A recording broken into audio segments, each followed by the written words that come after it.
Hello, my name is Carlos Dominguez, and today I will be demonstrating cardiorespiratory fitness testing using submaximal 1-mile jogging and Rockport walking assessment. The equipment needed for a submaximal cardiorespiratory fitness assessment includes a 400-meter track, proper running attire, a stopwatch, pen and paper, and a heart rate monitor, which is optional.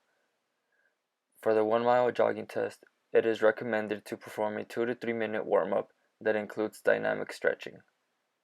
The submaximal 1-mile jogging test is designed for 18 to 29-year-old men and women. It is not maximal test, therefore it must not be ran as quick as possible. The goal is to jog the mile at a comfortable pace without stopping.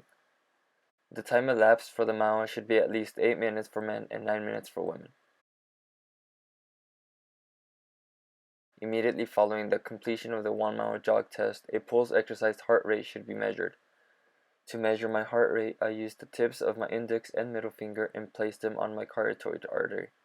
The pulse should be counted for a minimum of 15 seconds, then multiplied by 4 to calculate the heart rate in units of beats per minute. The heart rate can also be measured using the radial artery, which is located on the thumb side of the wrist.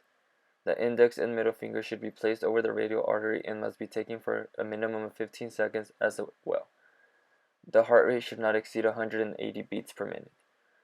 The cool-down phase consisting of static stretches should be performed after the completion of the test.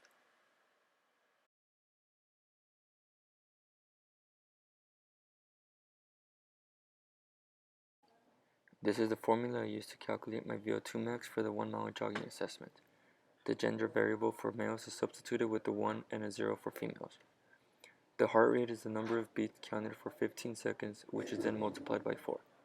The time should then be converted into minutes by dividing the seconds by 60, and the body weight should be converted to kilograms by dividing the number of pounds by 0.454 kilograms.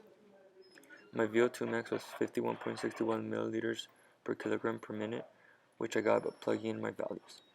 This places me in the superior category according to the fitness categories for maximal aerobic power for men and women by age. For the 1-mile walking test, it is recommended to perform a 5 to 10 minute warm-up that includes dynamic stretching. This test was developed to assess cardiorespiratory fitness for men and women ages 20 through 69 years old. This test is also useful for testing older or sedentary people because it only requires fast walking. The goal of the Rockport walking test is to walk 1 mile as fast as possible without running.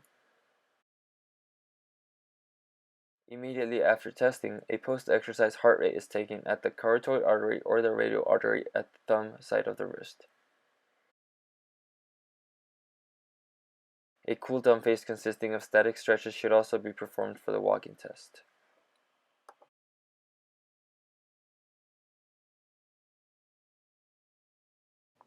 This is the formula I used to calculate my VO2 max for the Rockport walking test.